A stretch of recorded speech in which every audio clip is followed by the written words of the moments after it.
പഠിക്കാൻ പോകുന്നത് red data ബുക്കിനെ കുറിച്ചാണ്. അതിൽ നോക്കിയേ, വംശനാശ ഭീഷണി നേരിടുന്ന എല്ലാ ജീവികളുടെയും പട്ടിക ഉൾപ്പെടുത്തി പ്രസിദ്ധീകരിക്കുന്ന പുസ്തകമാണ് റെഡ് ഡാറ്റ ബുക്ക്. എന്തിൻ്റെയാണ്? വംശനാശ ഭീഷണി നേരിടുന്ന എല്ലാ ജീവികളുടെയും പട്ടിക ഉൾപ്പെടുത്തി പ്രസിദ്ധീകരിക്കുന്ന പുസ്തകമാണ് red data book. Red data book പ്രസിദ്ധീകരിക്കുന്നത് IUCN. റെഡ് ഡാറ്റ ബുക്ക് പ്രസിദ്ധീകരിക്കുന്നത് IUCN.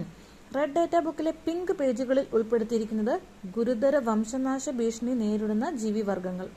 അതിലെ പിങ്ക് പേജുകളിൽ ഉൾപ്പെടുത്തിയിരിക്കുന്നത് എന്താണ്?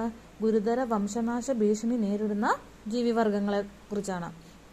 നെക്സ്റ്റ്, റെഡ് ഡാറ്റ ബുക്കിലെ പച്ച പേജുകളിൽ ഉൾപ്പെടുത്തിയിരിക്കുന്നത് മുൻപ് വംശനാശ ഭീഷണി നേരിട്ടതും എന്നാൽ ഇപ്പോൾ വംശനാശ ഭീഷണിയിൽ നിന്നും കരകയറിയതുമായ വർഗങ്ങളാണ് റെഡ് ഡാറ്റ ബുക്കിലെ പച്ച പേജുകളിൽ ഉൾപ്പെടുത്തിയിരിക്കുന്നത്. നെക്സ്റ്റ് വൺ, റെഡ് ഡാറ്റ ബുക്കിൽ ഉൾപ്പെട്ട സസ്യങ്ങൾ സ്ഥിതി ചെയ്യുന്ന കേരളത്തിലെ വന്യജീവി സങ്കേതം പറമ്പിക്കുളം. ഏതാണ്? പറമ്പിക്കുളമാണ് റെഡ് ഡാറ്റ ബുക്കിൽ ഉൾപ്പെട്ട സസ്യങ്ങൾ സ്ഥിതി ചെയ്യുന്ന കേരളത്തിലെ വന്യജീവി സങ്കേതം.